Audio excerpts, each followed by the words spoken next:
Hi guys, this is the advisor and welcome back to my channel.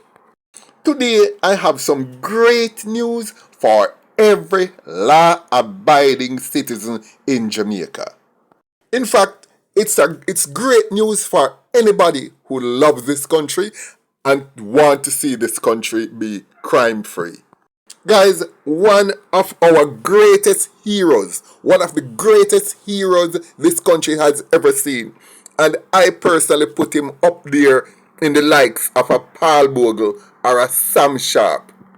Yes, man, that is how much I rate this man.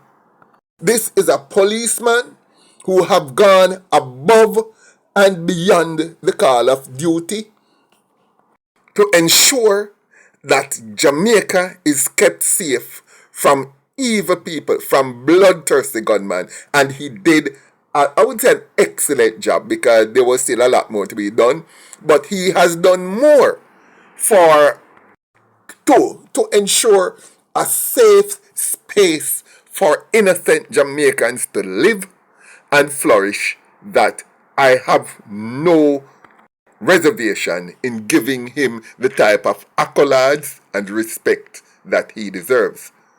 No, it's not that he acted alone, because there were others with him. He had colleagues working with him.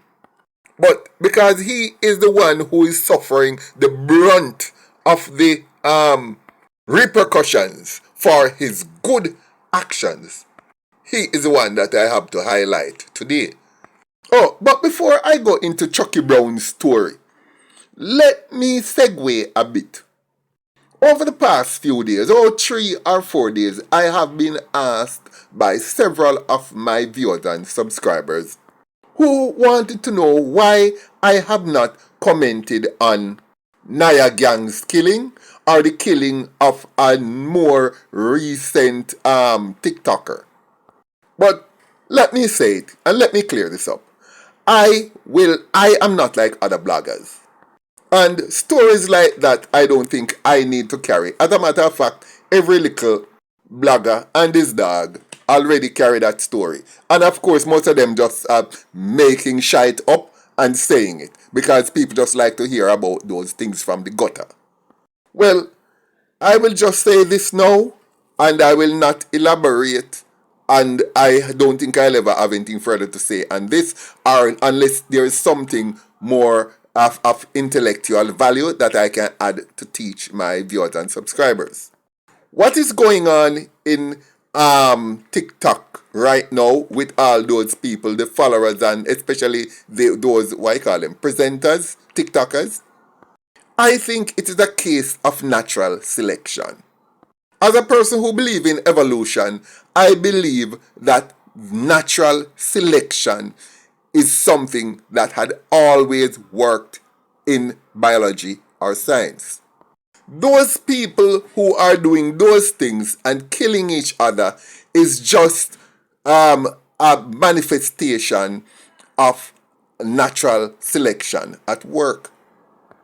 When nature has a species that cannot fit in with the general society, it normally implodes.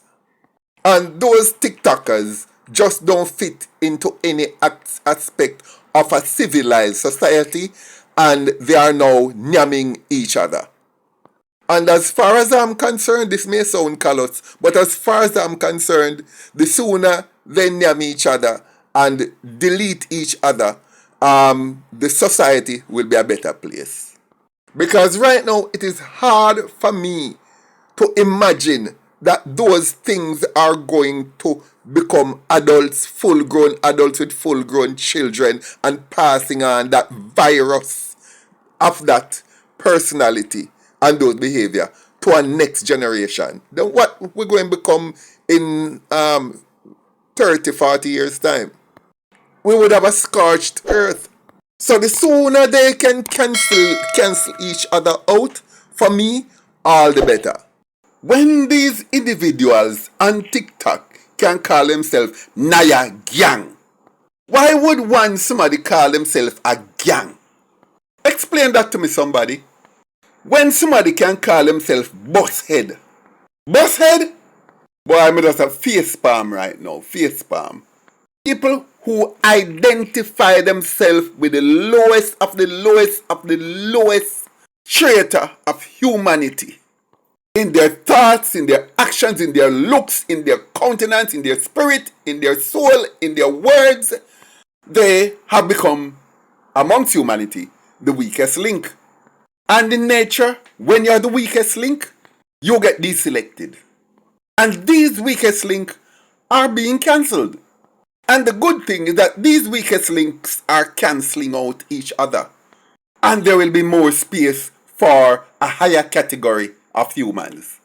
So, this is just nature at work. It's like the rising and setting of the sun. It's like the ebb and flow of the tides. Let it be. Enough said on that. Now, let me get on to really important people. Constable Collis Brown has been languishing in prison now for many years. And as far as I'm concerned, it is one of the biggest examples of injustice that had ever occurred in the annals of Jamaica's legal or criminal history. Beginning around 2012 onwards, the crime rate in Clarendon had moved to an all-time high. It had gotten so bad that supermarkets have to close down from 4 or 5 o'clock. No dance could keep in the entire parish. Most bars closed by 7 p.m. And blood was flowing in that space more than any other parish outside of Montego Bay and Kingston. The government of the day didn't know what to do. They didn't know what to do because the blasted retards that they were, all they could think of was to put more curfews and more ZOSO, or for you foreigners, zones of special operations. And putting men in soldiers in tents, under tents to look gal, just wasn't helping. Then they come up with this brilliant idea. Let's get some policemen. Since we know where the gunmen are, we know who the gunmen are, why don't we just go in and just neutralize all the gunmen? Once we find them, just done them. That's it. Because all these years we have been trying to find them with the gun, and we just can't find them when them have the gun and on the robbery. But we know them, we pick them up all the while and have to let them go. Because nobody is coming to court to give testimony. As a matter of fact, nobody is going to give a written statement. So the police hands were tied. But something had to give. So they created a special team and said, listen, guys, go in there, go fix Clarendon. Go fix Clarendon. And these men went in and they started to fix Clarendon.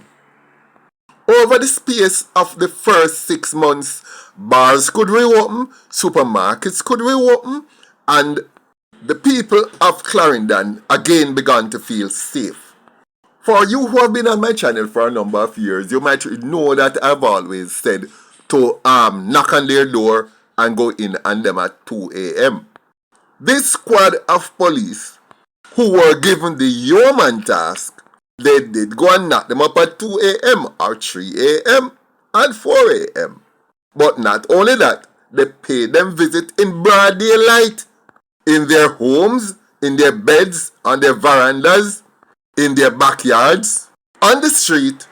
Anywhere they find them, they took them out. And life in Clarendon was good. Oh, by the way, Constable Collis Brown, known most affectionately by us all as Chucky Brown, he was part of that team. And at that time, he was just an unknown member of the team. And these fellows did such a thorough job that if they botched a job, they still went and fixed it. They were that thorough. In other words, excellent workers. One of the time, they tried to neutralize one of these individuals, these parasites. But they didn't get him good. He was just injured. And they took him to hospital. I don't know who took him, but he was taken to hospital. I remember that much. And while in the hospital, Chucky Brown and his crew are members of that great police team. They went right into his hospital bed and neutralized him in his hospital bed. Job must be done and must be done thoroughly. Anyway, like all good things, it came to an end. Witnesses began coming forward and say these were cold-blooded murders and so on and so forth. And several members of this police team were arrested. And they were arrested for a number of similar incidents. Now, this is where my blood started to boil.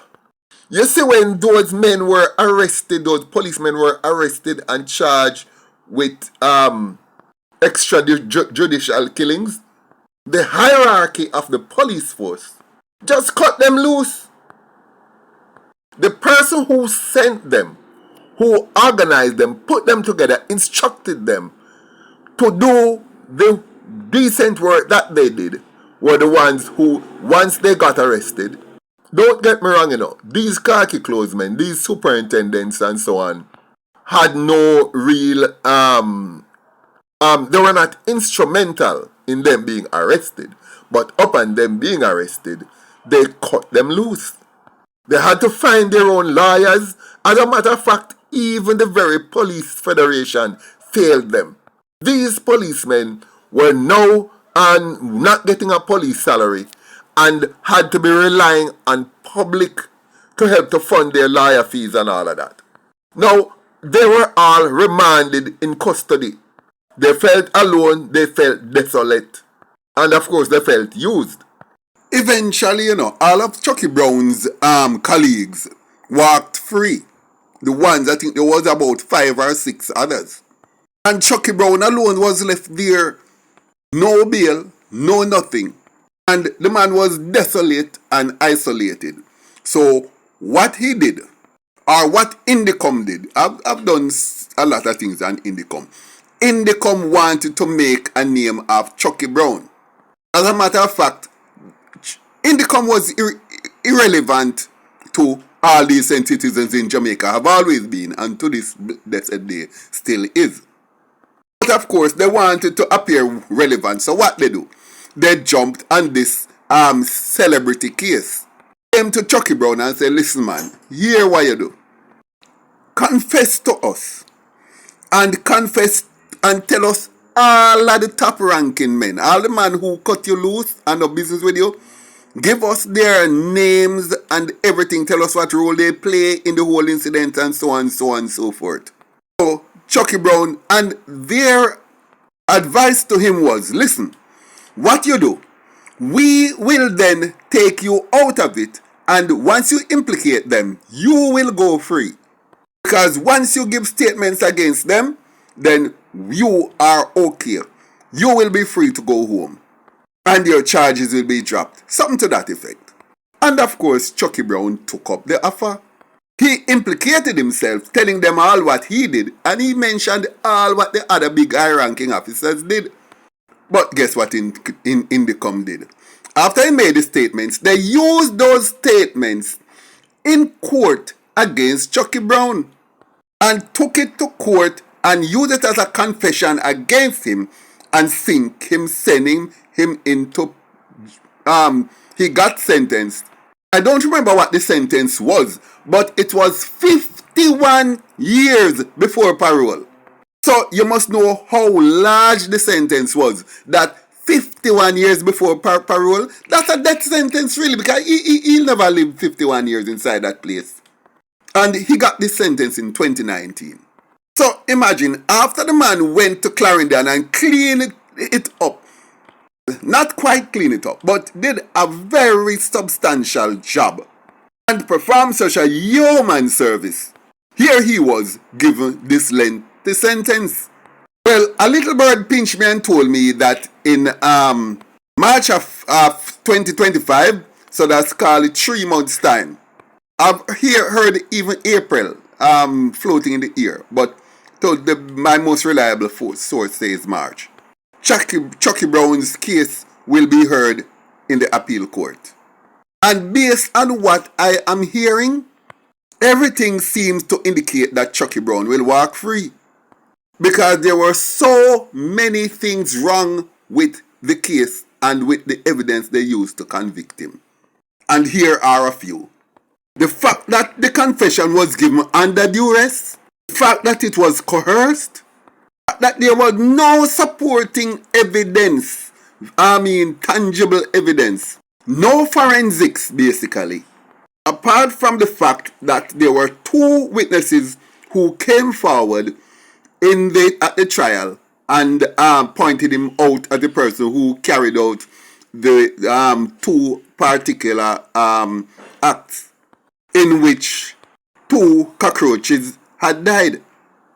One of the witnesses couldn't read and write and actually came into court and said he didn't even know what they had written down because he couldn't read it back, and that he was promised some perks by Indicom.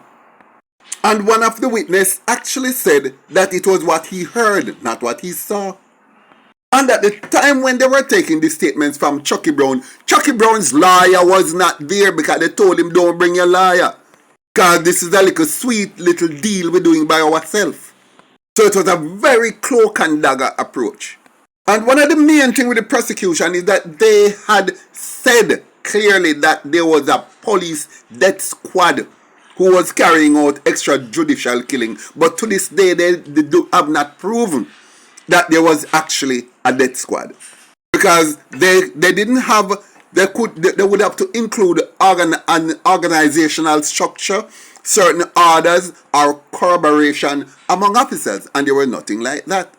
And they failed to demonstrate beyond a reasonable doubt that such a group existed, or that Chucky Brown even acted as part of that group. Therefore, the death squad narrative was just speculation, basically. In other words, he confessed under pressure to get himself out of his dire situation. And under those conditions, he was willing to even tell lie upon himself to get out. None of the bullet fragments in any of the men killed were shown to have come from a gun that was assigned to Chucky Brown. And there was no DNA evidence linking him to the murders. Not that I would even call them murders, because getting rid of cockroaches is not murder. And all this was done after Chucky Brown had been held incommunicado, away from everybody, in a cell by himself, to weaken his psychological state before them go make him do the confession. Now, under those conditions, so the man just want to do anything to get out of the situation. And at the time, he was suffering from headaches and was in a very, very vulnerable mental state. And of course, it was because of the many perks they promised him and the willingness to have him walk free and go home to him yard why he said what he said. The coercion in what he said, or the confession he gave, was really the crux of the matter.